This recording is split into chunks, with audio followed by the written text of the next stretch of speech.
Well, when we talk about Simanchal, and when we speak about Simanchal, we do speak actually about the most neglected part of India, right? Simanchal is neglected, educationally it is neglected, socially it is neglected, and also we don't have any center or association with any center which we can say that we are culturally we are grooming, right?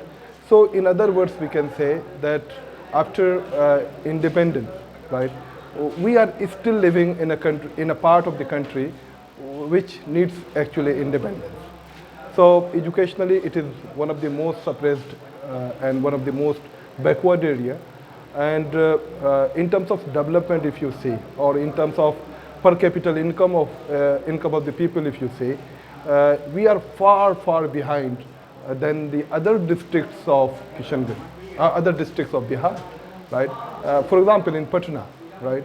So per capita income of the people of Patna are nearly 50,000, which is also very, less than the people of other states, right? But when we talk about Simanchal, right, it is very low in comparison to Patna as well. It is 5 to 10,000 per person, right? So this is the condition that we are actually trying to improve. We are just struggling to ameliorate the situation of the people of Simanchal. I think the people here have failed to choose the right kind of representation in the House. The people who represented them have not played their role honestly. And if the people here could have chosen right kind of representative, the situation would have been much better than this. The irony of Indian form of democracy is that all the political parties who are claiming that they are the parties of Garib, they are, for example, Congress ka haath garibon ke saath.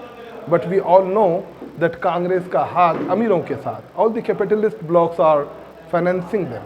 And if you look the, you know, the kind of economic policy BJP and Congress they both have adopted, it is absolutely just to favor the rich, right? So same with the condition of the of here the state political parties.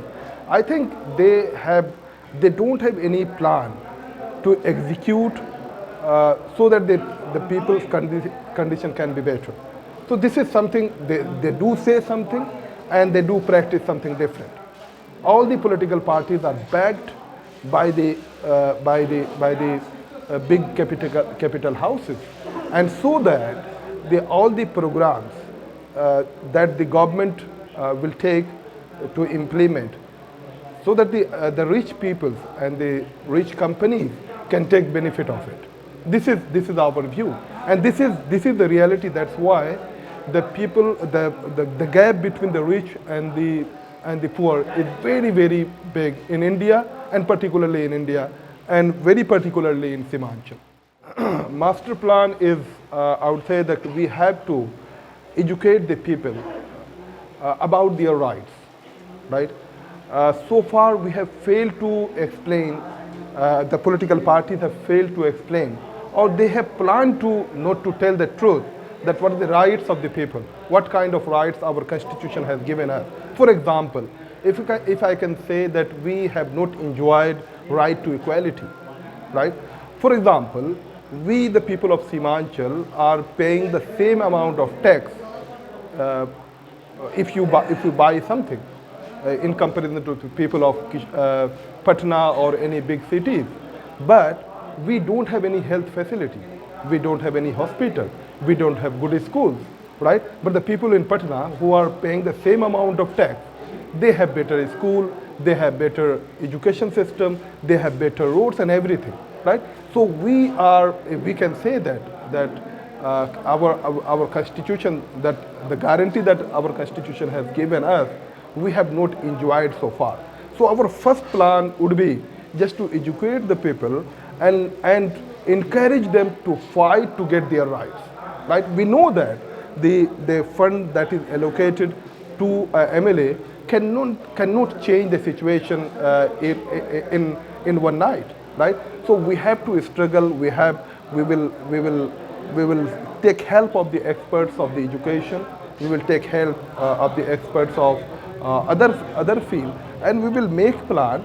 And we will give it to our MLA. Who will discuss in the assembly, and the people will go to the street if the government will not respect our demands and will not execute our plans. This is something that we are not going to grab power, but we are explaining the people that let's join hands to fight to get our rights. So this is something that we have been doing and we are explaining to the people. I think they already have made their mind. The kind of support that we are having right now. So they already have made their mind. Last year in Lok Sabha election, right? They have given nearly 3 lakhs vote, right? So this is something that the people are started believing that since last 75 years we have tested all the political parties, right? So now they are introspecting their action, that whether they have done the right thing or wrong, right? The term secularism is now, I think it is a fiction now. It is in Indian secularism at least. Secularism is just to pleasing the Muslims, or just to fooling the Muslims that we are secular, right? But when time comes to practice secularism, to safeguard the religious guarantees, religious freedom guarantees that the Muslims should have, right? They all have played their Hindutva card. I think either it is JDU, Congress, and BJP, all are same in many ways. I mean, in Congress, if you see particularly, right, from the very genesis of the Congress, they have played in the hands of RSS.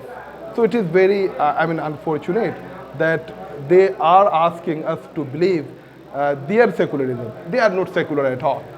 Real secularism, yes, actually, Asduddin Owaisi Sahab and his party, All India Ittihad al-Muslimin, that we are actually following the real secularism. We are asking people to adopt the secularism that the Baba Sahab has given us, right? The secularism that is guaranteed in the constitution, and the secularism that the Congress is trying to believe is entirely different. So we have to after all, we have to come to a point that which kind of secularism we want to believe in. So we are in a position now that we will believe in a secularism of Baba Saheb Ambedkar. You have not included one more point of Asduddin Owaisi Saheb. Asduddin Owaisi Saheb has said that already the Dalits of this area have joined MIM, right? They are not going to join. They are already with us. I have just visited so many Dalit villages, and they are saying that we are not going to play in the hands of BJP or Congress. We are actually going to help MIM, because the MIM is a party who is actually going to represent the real, going to solve the real problems of Simanchal. So they are with us already. Why Akhtarul Iman, right? Akhtarul Iman Sahib has proven in his previous tenure in the assembly that he can fight for the people's rights, right? And if we compare the candidates that we have in this constituency, right, they have already represented one of the MLA who is right now the sitting MLA. He has been the MLA since last 30 years, right? And if you see the role of the MLA in the assembly, right, you'll be amazed to know that in last 30 years, he has not spoken 30 seconds in the assembly, right? So obviously, we do choose people, we elect people to speak in the assembly, right? We do not choose people to go to Dawat, to go to people's wedding. Rather, we choose people who can speak in the assembly, who can explain the government that why you are discriminating with the people of Simanchal. And this is also because Akhtarul Iman Sahab has asked, once he said to the Chief Minister of Bihar that you are asking for a special package for Bihar, but you are not doing justice to the people of Simanchal. I think if people will vote for MIM, which of course they are going to vote, so if we will have our candidates win, we can fight with our full might, and we can snatch our rights. We are not going to beg to the government, rather we are going to snatch our rights from the government. So Akhtarul Iman can lead this movement of taking his rights, taking the rights of the people. This is why we are saying that Akhtarul Iman Saab is the candidate that the people should vote and people should support. Thank you very much.